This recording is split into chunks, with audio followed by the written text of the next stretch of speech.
주께 감사를 드립니다. 터치존도 하나님의 은혜 가운데 시작하게 해 주셔서 감사합니다. 한편으로는 뜨거운 열정이 식어져 있는 듯한 생각이 들어서 안타깝기도 하지만, 그럼에도 불구하고 하나님께서는 준비된 사람들을 통해서 여전히 역사하시는 줄로 믿습니다.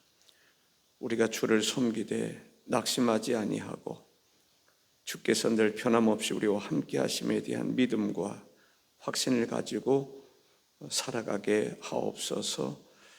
말씀 가운데 하나님의 은혜가 더 풍성하기를 원하옵고 예수님의 이름으로 기도하옵나이다. 아멘. 이스라엘 백성들이 바벨론의 포로로 끌려갔습니다. 포로 생활은 어땠을까? 한마디로 기가 막힌 노릇입니다. 나라를 잃어버렸다, 주권을 상실한 사람들의 그 아픔을 이스라엘 백성들은 애굽에 있으면서 경험을 했습니다. 주권을 상실한 이스라엘 백성들이 애굽에서 어떤 일을 경험하게 됩니까? 자식을 낳으면 자식을 나일강에 버려야 되는, 죽여야 되는, 부모가 스스로 자기 자식을 죽여야 하는 그 아픔은 나라 없는 아픔이다, 주권을 상실했을 때의 아픔이다 라고 생각합니다. 전쟁에서 패하면 어떻게 될까요? 우리가 일제시대를 경험했고 6.25를 경험했습니다. 나라 없는, 주권을 상실했을 때에 정말 비참한 그러한 삶을 경험할 수밖에 없었습니다. 이스라엘 백성들이 바벨론의 포로로 끌려갔습니다. 거짓 선지자들의 말에 의하면 한 2년이면 돌아갈 줄 알았는데, 거짓 선지자들의 말에 귀를 기울였던 그들은 실망하게 됩니다. 2년, 10년, 20년, 끝이 없어 보이는 것이죠. 고난은 극심한 상태에 이르렀고 주권을 상실했기 때문에 죽임을 당해도 할 말이 없는 그 상황은 우리가 다 말로 표현할 수 없는 그런 상황이었습니다. 그들이 하나님께 부르짖었지요. 부르짖었어도 응답이 없는 듯 했습니다.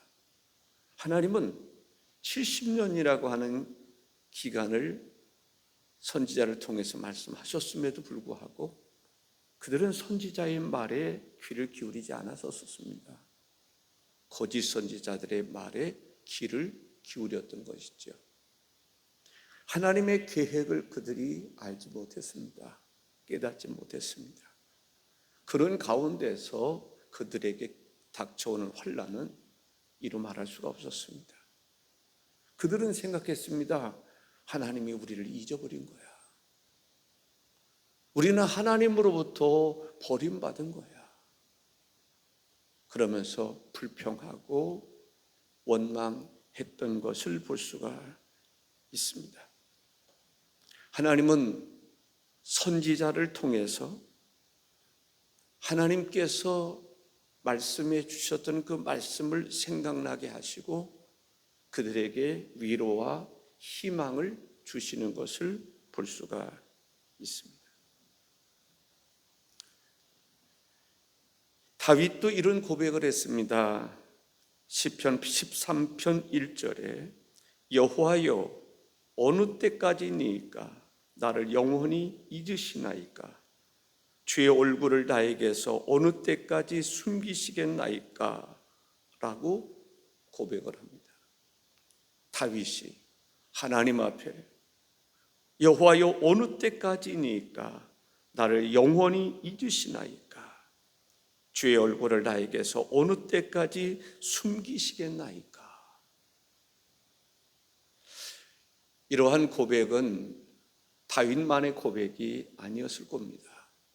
오늘 우리들도 때로는 심한 환난을 당할 때, 고난을 겪게 될 때 하나님이 나를 잊으신 것은 아니신지, 나를 버리신 것은 아니신지 낙심하기도 하고 속상해하기도 하고 때로는 원망하고 싶고, 욥이 고난을 당했을 때에 자기 삶을 한탄했던 것처럼 한탄하는 경우도 있을 것이다 라는 생각을 하게 됩니다. 때로는 어려움에 직면했을 때 금식도 하고 나름대로 몸부림쳐 보기도 하지만은, 그럴 때에 하나님께서 짠하고 나타나셔서 문제를 해결해 주시면 얼마나 좋겠습니까? 그런데 그렇지 않을 때, 그렇지 않다라고 생각했을 때, 그렇지 않을 것이라고 생각했을 때 사람들은 낙심하고 절망하고 좌절할 때가 있습니다. 시편 42편 11절에 이런 고백이 있습니다. 내 영혼아, 내가 어찌하여 낙심하며 어찌하여 내 속에서 불안해하는가? 너는 하나님께 소망을 두라. 나는 그가 나타나 도우심으로 말미암아 내 하나님을 여전히 찬송하리로다 했습니다. 내가 어찌하여 낙심하며 어찌하여 내 속에서 불안해하는가? 너는 하나님께 소망을 두라. 하나님의 말씀과 내 생각의 차이가 극렬하게 드러나는 것을 볼 수가 있습니다. 하나님께서 보실 때에는 염려하지 마, 걱정하지 마, 내가 너와 함께 하잖아, 내가 내 곁에 있잖아, 내가 내 기도를 다 듣고 있잖아, 그렇게 영적으로 말씀하신다 할지라도 사람들은 그 하나님의 음성을 들을 수 없기 때문에 절망하고 낙심하고 마치 낭떠러리 끝에 서 있는 것처럼 생각하고 살아갈 때가 있습니다. 하나님께로부터 버림을 받았다라고 하는 생각을 가질 수 있다라는 것입니다. 그러한 상황에서 하나님께서 이런 말씀을 하셨습니다. 이사야서 49장 15절에 여인이 어찌 그 젖 먹는 자식을 잊겠으며 자기 태에서 난 아들을 긍휼히 여기지 않겠느냐? 그들은 혹시 잊을지라도 나는 너를 잊지 아니할 것이라 했습니다. 여인이 어찌 그 젖 먹는 자식을 잊겠느냐? 그렇습니다. 아이를 낳은 그 어머니가 그 어머니 품에서 젖 먹는 그 아이를 잊을 수가 있겠습니까? 그 태에서 난 아들을 긍휼히 여기지 않겠느냐라고 말씀하고 있습니다. 여기에서 모성애에 대한 이야기를 하고 있습니다. 너희들이 누구냐? 너희들은 내 자녀가 아니냐? 내 자녀를 내가 잊을 수 있겠느냐? 절대로 잊을 수 없다라는 얘기예요. 어머니가 품 안에 있는 그 자녀를 잊을 수 없는 것처럼 어머니가 그 자식을 잊을 수 있겠느냐? 잊을 수 없지 않느냐? 내가 너를 잊을 수 있겠느냐? 잊을 수 없다라고 하는 말씀을 하고 있습니다. 마태복음 7장 11절에 보면 너희가 악한 자라도 좋은 곳으로 자식에게 줄 알거든 하물며 하늘에 계신 너희 아버지께서 구하는 자에게 좋은 곳으로 주시지 않겠느냐. 악할지라도 악한 부모라 할지라도 자식에게는 좋은 것을 주려고 하지 않느냐. 하물며 하나님께서 아버지께 구하는 자에게 좋은 것을 주시지 않겠느냐라고 말씀하고 있습니다. 오늘 본문은 이렇게 이야기합니다. 어미가 자기 태에서 낳은 아들을 잊어버린다 할지라도 나는 잊을 수 없다. 다시 한번 읽습니다. 여인이 어찌 그 젖먹는 자식을 잊겠으며 자기 태에서 난 아들을 긍휼히 여기지 않겠느냐. 그들은 혹시 잊을지라도 나는 너를 잊지 아니할 것이라 말합니다. 다윗은 이렇게 고백한 바 있습니다. 시편 27편 10절에서 내 부모는 나를 버렸으나 여호와는 나를 영접하시리이다. 그렇습니다. 부모가 자식을 버린다 할지라도, 혹시 그런 일이 있다 할지라도 하나님은 절대로 하나님의 백성들을 잊을 수 없다, 버릴 수 없다라고 말씀하고 있습니다. 이사야서 44장 21절에 야곱아 이스라엘아 이 일을 기억하라. 너는 내 종이니라. 내가 너를 지었으니 너는 내 종이니라. 이스라엘아 너는 나에게 잊혀지지 아니하리라. 잊을 수 없다라는 것이죠. 그렇습니다. 하나님은 우리를 결코 잊으시는 분이 아니십니다. 그럼에도 불구하고 우리가 겪는 환난과 시험과 어려움 속에서 이런 고백을 할 수 있습니다. 하나님 나를 잊으신 것은 아닌지, 하나님은 내 기도를 듣지 않으시는 것은 아닌지 불안해하고 염려하는 경우들이 있을 수 있습니다.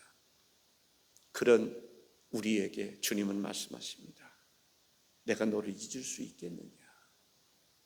내가 너를 버릴 수 있겠느냐? 결코 그럴 수 없다라는 것입니다.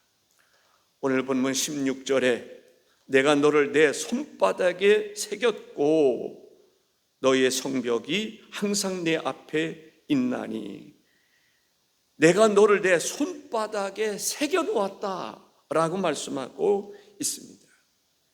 이스라엘 백성들에게 중요한 일이 있을 때에는 하나님은 새기라고 말씀합니다.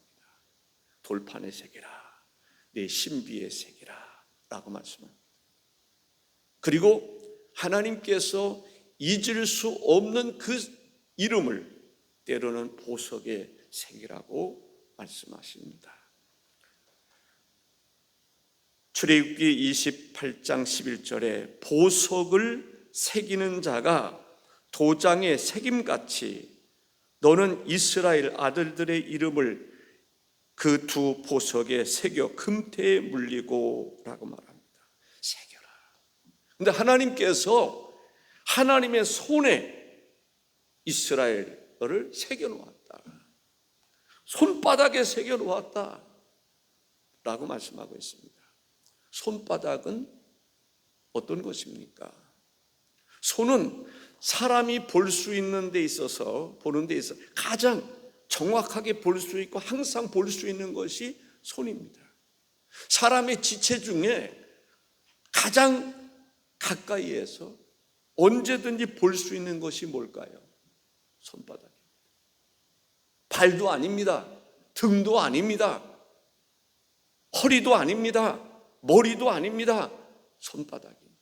손바닥은, 그래서 손바닥에 새겼다라고 하는 것은 항상 너를 잊은 적도 없고 잊을 수도 없다라고 하는 말씀을 하고 있는 것입니다. 가장 잘 보이는 것, 언제든지 확인할 수 있는 것이 손바닥입니다. 하나님의 말씀을 두는데 손목에 기호를 삼으라. 손목. 손은 항상 볼 수 있는 것입니다. 손목. 손목이라고 한 게 아니고 이 제가 이렇게 보니까 이제 손목에다 이렇게 그 이스라엘 백성들이 하나님 말씀을 두지 않습니까? 이마에다 두고 상대방을 볼 때 가장 잘 보이는 곳이 어디예요? 이마입니다. 그러니까 내가 내 자신을 볼 때도 가장 잘 보이는 곳, 사람들과의 관계에 있어서도 가장 잘 보이는 곳이 이마입니다. 하나님 말씀은 가장 잘 보이는 곳에 두라라고 하는 것입니다. 트럼프 대통령은 이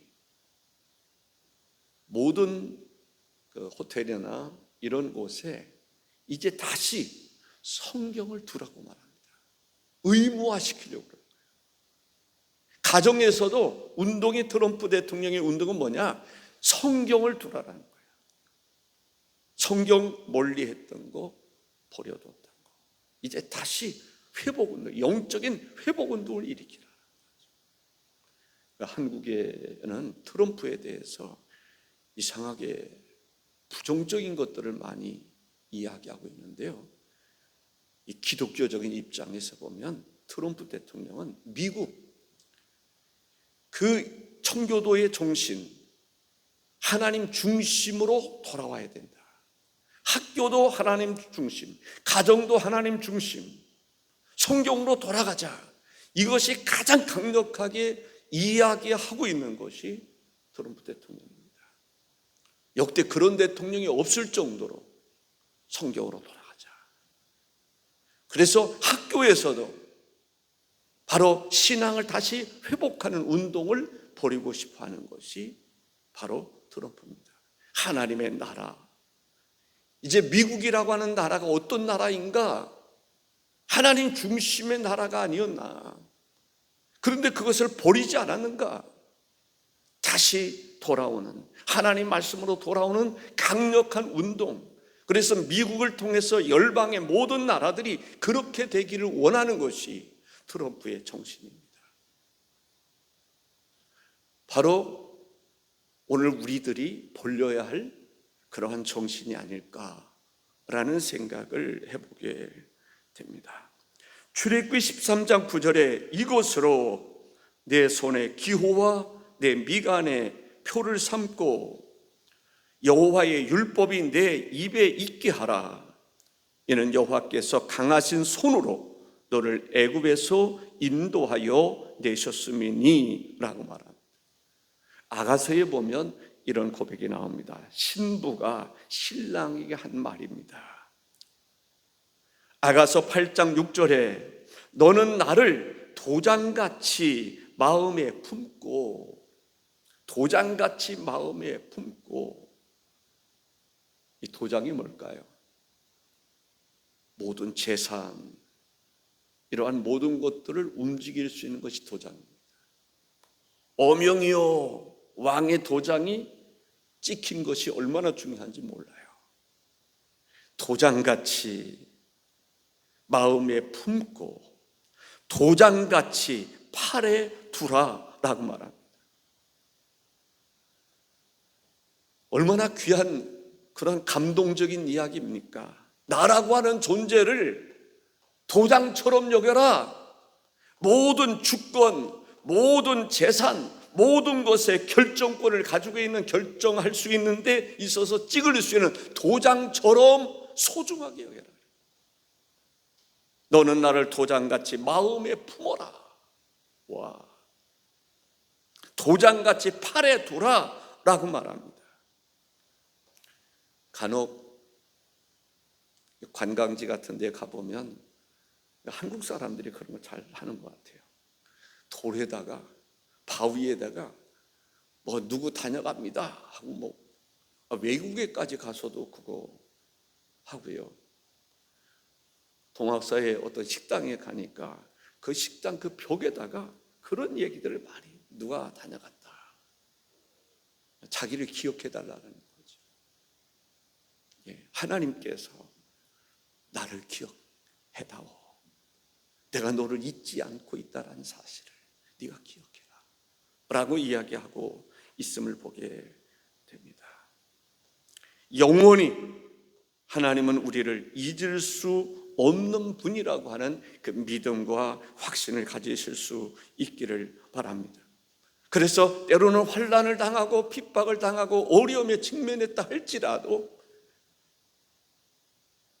바울처럼 옥에 갇히는 일이 있다 할지라도 억울하게 누명을 쓴다 할지라도 하나님은 나를 결코 잊으실 수 없는 분, 잊지 아니하시는 분으로 믿는 그 믿음을 하나님이 그렇게 말씀하시는 것입니다. 실제적으로 하나님은 우리를 잊으실 수 없는 분입니다. 신실하신 분임을 알 수가 있습니다. 손바닥에 새겨놓으라. 잊을 수 없다라는 거예요. 내가 너희를 잊을 수 없다. 내가 손바닥 보듯이 너를 보고 있다라는 얘기예요. 그런 얘기, 손바닥 보듯이 환히 너를 보고 있다. 그런데 내가 너를 잊을 수 있겠느냐? 내가 너를 버릴 수 있겠느냐? 내가 아무리 환난을 당하고 핍박을 당하고 어려움에 직면해 있다 할지라도 너의 상황은 내가 이해하지 못할 바가 아니지만은 나는 너에게 한 말씀 신실하게 지킬 것이다. 변함이 없다라는 거죠. 신명기 32장 39절에 보면 이제는 나 곧 내가 그를 그인 줄 알라. 나 외에는 신이 없도다. 나는 죽이기도 하며 살리기도 하며 상하게 하며 낫게도 하나니 내 손에서 능히 빼앗을 자가 없도다. 내 손에서 능히 빼앗을 자가 없다라는 거죠. 요한복음 10장 28절에서 29절에 보면 내가 그들에게 영생을 주느니 영원히 멸망하지 아니할 것이요 또 그들을 내 손에서 빼앗을 자가 없느니라.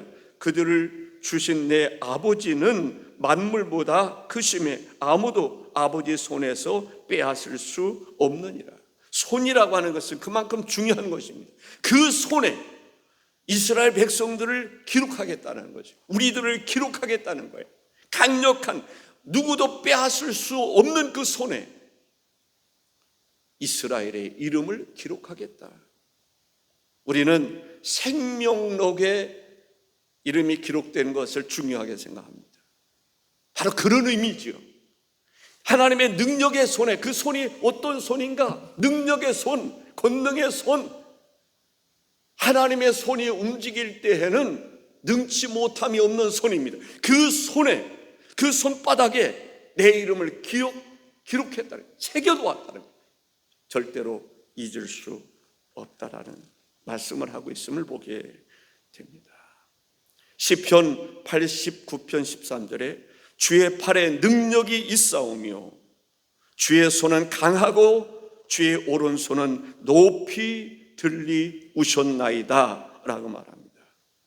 요한복음 10장 28절 아까 읽어드린 말씀입니다마는 내가 그들에게 영생을 주느니 영원히 멸망하지 아니할 것이요 그들을 내 손에서 빼앗을 자가 없느니라.